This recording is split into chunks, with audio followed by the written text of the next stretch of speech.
Hi guys, it's Bryony. Welcome back to my channel. So today I am doing my 18/19 week bump date. So what has happened in the last 2 weeks? Well, symptoms wise, still having a bit of bloating, and in fact I started to have some kind of episodes of painful bloating where I'd really eaten too much and it was kind of like pressing at the top of my stomach up here. The only thing that would cure it or help it really would be to lie on my stomach, like lie on it and press on it to keep it down so it wasn't like pushing out. So that's been really uncomfortable. The other symptom I've had, which I think is kind of linked to the bloating, is that I've had that horrible like pregnancy taste in the mouth. It's sort of described as like metallic. I think I've mentioned this in my previous video. It started a while ago.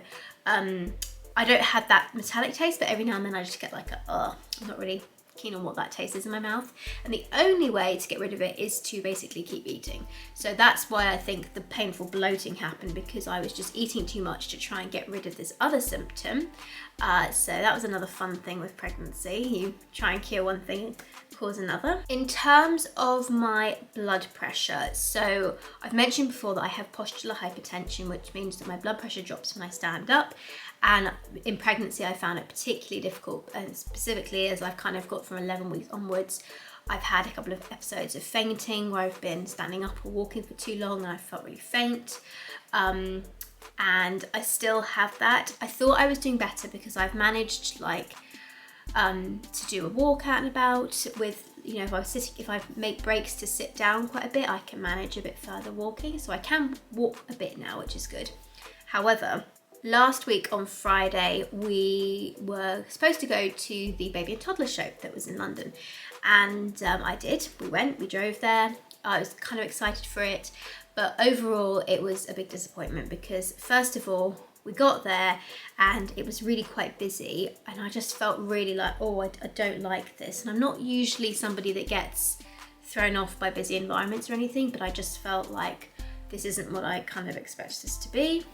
We walked around for a bit, but when I read on the website, they'd said they had chairs seating all around the venue, and I'd kind of pictured that to mean like at the edges they had chairs and you could kind of go in and look at all the exhibits and stuff, but there were only certain seating points around the venue, so it wasn't like everywhere. And actually it was too much walking for me and I ended up having another fainting episode. So that was really not fun. I ended up fainting in the like MAM section, by the way, the MAM bottles, and they were lovely. Highly recommend fainting with the MAM staff, by the way. If you feel a bit faint, go to their section, but not ideal. They were absolutely lovely, and they let me like lie on the floor. They had like a slightly carpeted area, which is kind of why I was quite pleased. I ended up feeling a bit ill with them. So I lay down, and after I've laid down for about 2 or 3 minutes, I usually feel fine. But at that point I said to my mum, we're just gonna have to go home. So we ended up going, we didn't buy anything. But we'd also timed it pretty poorly too, because last Friday I was 18 weeks, and then today, which is Thursday, a week later, I had my 20-week scan, so it felt like it would have been jinxing things to have bought anything significant at that event anyway. So we were kind of just going to look around at the products and stuff, and I did get to see a few things, thankfully, but it was just a big disappointment. And it was like yet another thing that I thought I would enjoy, because I usually love like shopping for baby gear. It's one of the things I've always enjoyed. I love it with fostering, etc. Just being able to buy all these cute things, and I have no joy at that at the moment, and it's another thing I feel like I've been robbed of in this pregnancy. So that was a not so good moment. I think that is my only fainting spell though, but I really did have to accept after that I just cannot walk very far. I can walk a little bit, but I'm just gonna have to be very pragmatic about things now and say, look, I can do a bit of walking, but anything else I'm gonna have to drive there, and we've got to just be sitting down, because standing up for any length of time always makes me feel a bit funny, and I'm always a bit anxious about it, and I can feel my heart rate increasing now as well when I'm in those situations. So just have to be careful. Oh, another symptom which I think I've mentioned previously, but I'm not entirely sure. So I've had issues with like stinging wee. So basically you go to the toilet and you pee and it stings. Now I've had so many urine tests done and they all come back fine, but I've actually had this issue for much, much longer. I've had this issue since I was 10. It started one day when I was at school, got out of the pool, went to the toilet, peed, and it stung like hell. And ever since then, like on and off, I will get these episodes where it stings really badly, and I can never work out why. No one can figure it out. I went to the doctors a few years ago to try and get it sorted. No, I went to a sexual health clinic to say, had they got any suggestions? Because I've literally tried everything. I've even had an operation to try and like expand my urethra, because a urologist I went to see thought I might have this issue where like the inside of my urethra kind of slipped. So they sort of did this abrasion to make it stick more, like fuse. I can't remember the words, but like the point is, had an operation, didn't fix it, went to the sexual health clinic, and they said it could be eczema. So she recommended I take some cream, which I have Diprobase, and put that on. I thought it might kind of help, but I don't know. But anyway, in pregnancy, this sting, it's always been sporadic, so it's never something I have every single time. But occasionally it will flare up, and I often think sometimes if I've drunk a lot of fizzy drinks, which I don't drink very much anyway, but sometimes if I've had like a Coke, that will trigger it or something. But I've never been able to truly figure out what does and what doesn't, and it is very sporadic. But in pregnancy, I've had it much, much more. That's been really annoying as well, because it's really not fun to deal with the stinging, and it doesn't just stop when I've finished peeing. And sometimes I get it before, I'll feel like I need to pee and I have the stinging before I've even gone to pee, and then I'll have it lingering afterwards. And the only real cure that I've found, it's not even a cure, it doesn't stop it, but I have to literally just lie on my bed with my legs spread and like let the air get to it, etc. But it's, if it happens out and about, it's really unpleasant, because you just want to curl up in pain. It's horrible. So I'm currently trialing not wearing panty liners, because panty liners is something I typically do wear a lot of the time, and I thought maybe the kind of lack of airflow might be affecting it. So I have like reusable panty liners. Obviously I use the cloth ones, and I also have like some organic cotton ones too, which are the like Naturcare disposable ones, but they're biodegradable, organic cotton, etc. There's no chemicals in them. But I'm currently trying to go without any of that and just literally wearing cotton underwear. And if I get a bit of discharge on my underwear, it doesn't matter, because obviously I change it in the evening. So trying that and like changing my underwear more frequently to see if that helps. And I think, oh my God, knock on wood, fingers crossed, everything. I think it's helping a little bit, but honestly, this is one of the most unpleasant things so far, because it just interferes with everything. You're afraid to go out. In case you have this episode, I'm afraid to go out because I might faint. And the whole thing is making, just pregnancy very unenjoyable, dealing with all these different symptoms. But that was something that I hadn't factored in would get worse with pregnancy. Another thing that I've been experiencing more recently is kind of pain around the side of my bump. So like along these bits, and particularly on my left side. And I wasn't sure what it was. I wasn't sure if it was gas, if it was like bowel pain, etc., or like ligaments, muscles, etc. But when I went and had my ultrasound done today, I mentioned it to the technician, and she was like, oh yes, you have these ligaments around your belly and in your back which hold your uterus in place, and they'll be stretching because of the pregnancy. She said, so that's probably what it is, and just to apply like some warmth to the area. So obviously nothing really hot, you can't put hot water on your tummy when you're pregnant, but we can kind of put like a warm towel or something around there. And I was like, okay, just relieved to know that it's normal. That's the main thing. It's not too bad. It's just kind of like annoying that when you move, it starts to sort of hurt on either side. But I think the biggest thing that I have to announce in today's video is that I think I've started to feel some movement. It's kind of very much in that area of, is it movement or is it gas? I can't quite tell, but I think it is movement, because they feel slightly different to when I've got like a gas bubble in my bowel or something, I don't know. I did find out today that I have an anterior placenta, which means my placenta is on the front of my uterus, so that will basically can mean it takes a bit longer to feel any sort of movement, etc. But I do think I have been feeling stuff, because I've had some pretty consistent fluttery-ish feelings since about, I think the first time it happened was 17 weeks, but I really wasn't convinced then. And then like 18 weeks, definitely, I think it started kicking in, and now I think I've got them too. So that's kind of exciting. And I didn't know how I was going to react to that, because if you've watched my last videos, you'll know I've had a really difficult time with my mental health in this pregnancy. I didn't know if I was going to, find it quite magical, not feel anything at all, or be like even repulsed by it, because I've just had such a bizarre, unexpected experience of pregnancy mentally. But it hasn't been a negative thing for me, which I was quite relieved for. I think I'm kind of in the, oh yeah, and I also think I don't quite believe it's not strong enough for me to be like, yes, that's definitely a movement or that's definitely a kick yet. I think when it gets to that point, I'll kind of feel more for it. But at the moment, I'm like, oh, it's a positive feeling. So that's a good thing, I think. And as I've already mentioned a few times in this video, I did have my 20-week scan today. Well, I'm not 20 weeks yet, I'm still 19 weeks.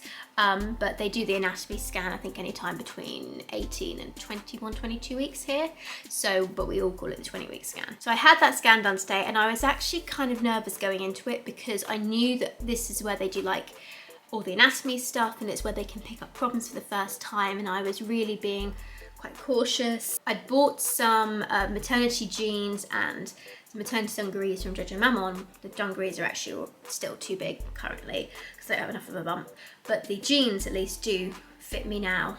But my mum said to me, maybe we should, because we bought them I think on Monday or Tuesday this week, and we said we'll just keep the labels on for the time being. We just didn't want to jinx anything before this scan in case something happened.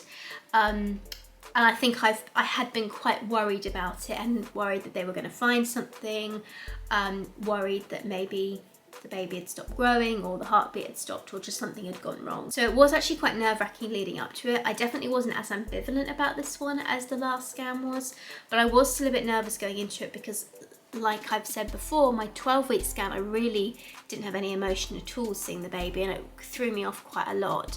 And so this one, I really went into it, and I've had a lot of help with therapy and stuff in between then and now. And so I was really trying to go into it with a kind of positive mind frame of it doesn't matter how I feel, I have no expectations of how I'm going to feel, we're just going to go in and check up on baby. And that really, really helped me to not feel like I had to feel a certain way or I was supposed to feel a certain way. And it ended up being a positive experience, and I was, you know, I was relieved and happy to see that the baby was doing well. So that was all good to hear. I did get some pictures, and actually I had to pay for these ones. The last scan pictures I thought I had to pay £5 for them because I had a letter through the post which said if you wanted to have pictures to take away with you, you need to pay £5, and it has to be in cash. So I'd taken it in cash and went there, and they never asked me for it, and they just gave me the pictures anyway. But this one, they did ask for the £5, and I wasn't expecting it. I didn't have cash on me, and I was a bit panicked, like, oh my gosh. But actually I went to a different hospital this time for this set of scans, and they took card anyway, so I was fine to pay £5 for that. I thought that was fine. It's the only thing I've had to pay for in my whole NHS treatment, so I think I could afford that. So I did get some pictures. I haven't got them up here with me, I'm afraid, but it's just a little baby and thing. But I did get a nice little picture of their foot, which was quite sweet. And yes, before people ask me, I did find out the gender.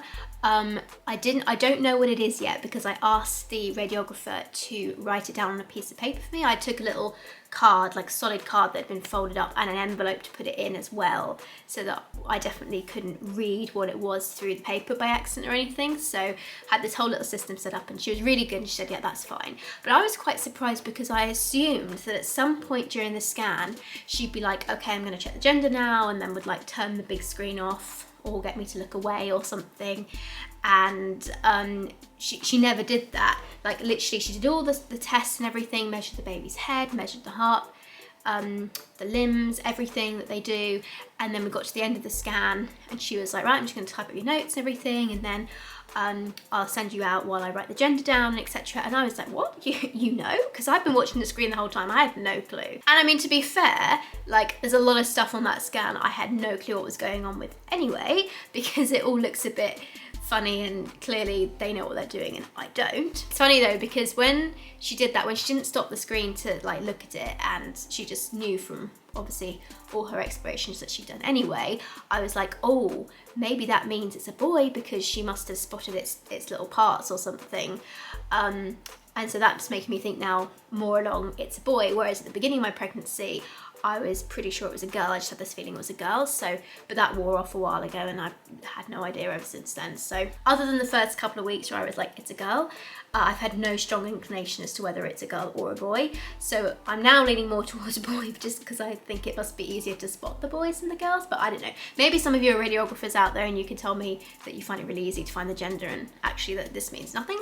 But yeah, I found that fascinating because she didn't even need to look and I didn't spot anything.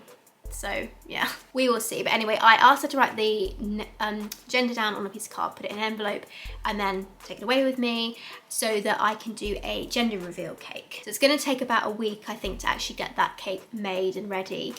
and to organise a little gathering for people to come in and see. I'm not going to have anything big, just a few close friends and family maybe. But yeah, it's going to be really hard to hold off until then. My mum has taken the card away, and I think it's going to give it to somebody who she knows that bakes cakes to make it so that it'll have like a pink or a blue middle in the cake. So yeah, that's quite nice because I've always wanted to do something like that. But I think that is all I have to update you on this week. So now I will do my bump shot. So here is my belly from the front with my top on and the side. And I will just lift that up. So I'm still pretty small. I do think it's popping more down here. But the technician today actually did say that my uterus is still quite low in my pelvis, so she expects it to pop more in like the next, sometime between 20 and 25 weeks. But as I've said before, I am quite happy to carry small. There's my bump.